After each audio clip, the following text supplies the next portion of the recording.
So when you hear the term corporate social responsibility, or CSR, what do you think of? For a lot of people, it's just about charity, right? A company writing a check. Well, today, we're going to see how that idea has been completely flipped on its head.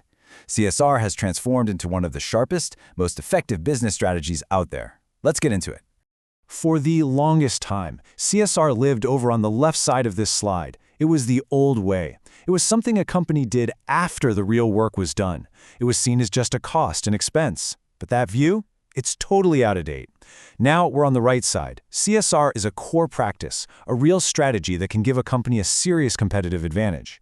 And understanding that jump from cost to strategy is everything. So what caused this huge shift? Well, it all comes down to a fundamental change in who a company believes it's responsible for. It's about moving beyond just making the shareholders happy and instead looking at a much, much bigger picture. This idea is called the stakeholder framework. At the very heart of this is something called stakeholder theory. And the power of this idea is how simple it is.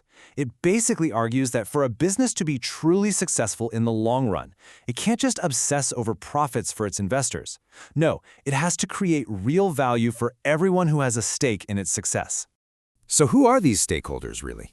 Well, it's a way bigger group than you might think. You've got the obvious ones, of course, your customers, your employees, your investors, but it's also the general public, the people who trust your brand. It's the local vendors who supply your parts, and it's the community members who are literally your neighbors. All of them have a vested interest in how you operate. Okay, so you're taking care of all these different groups. What's the actual payoff for the business? Well, when a company genuinely serves all its stakeholders, it's not just doing a nice thing. It's actually building its most priceless assets, its reputation, and the trust people have in it. And that is where the real strategic advantage kicks in. And these benefits, they create this amazing kind of chain reaction. A smart CSR strategy builds you a rock-solid reputation. That reputation, in turn, creates deep, lasting trust with all those stakeholders we just talked about. And that trust, that's what gives you a competitive advantage that's incredibly hard to copy, making your entire organization way more resilient when things get tough. Here's a great way to think about it. A company's reputation isn't something the marketing team can just invent in a meeting. It's the sum of all the perceptions out there. It's what your employees are saying about their jobs, how your customers feel when they use your product, and what the local community thinks about you being there. It's the whole picture. All right, that's enough of the theory. Let's get to the fun part and see how this actually plays out in the real world. We're going to look at a few companies that are absolutely crushing it by making CSR a core part of their strategy. First up, Unilever. Now, for a global giant this massive, sustainability isn't some side hustle or a glossy page in an annual report. They have literally woven it into the DNA of their business model, from making sure their supply chains are ethical to designing products that are better for the environment. It's a fundamental part of how they operate, innovate, and grow.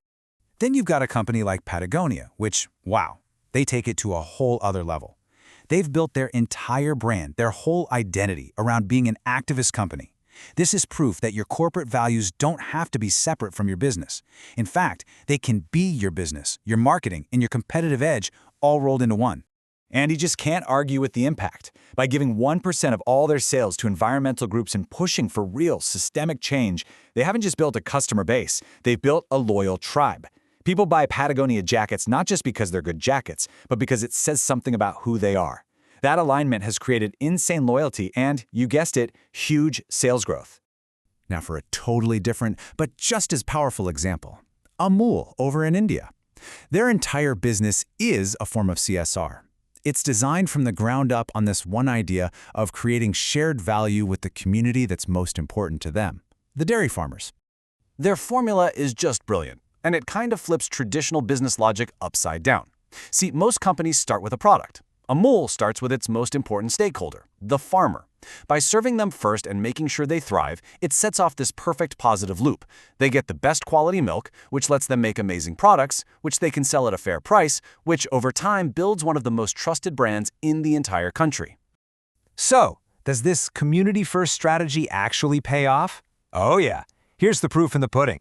Amul's revenue grew by nearly 20% year after year. That's not just a feel-good story. That is cold, hard evidence that this kind of strategic CSR has a direct and incredibly powerful effect on the bottom line. And all of this brings us to what you could call the new bottom line. We've seen how being responsible has gone from the edge of the business world right to the very center. It's not a question of if a company should be responsible anymore, but how it can use that responsibility to gain the ultimate advantage. So, let's just boil it all down. If you take away one thing, it's this. CSR has grown up. It is not just about charity anymore. It's a strategic playbook for building a strong, modern, and resilient business. By taking care of all your stakeholders, you build a reputation that can't be bought, and that creates a real, measurable edge over the competition. Which really leaves us with one final big question. When you look at the evidence, you see the examples, and you understand the clear benefits, you really have to ask yourself, in this day and age, can any company truly afford not to make responsibility its core strategy? Something to think about. Thanks for joining me for this one.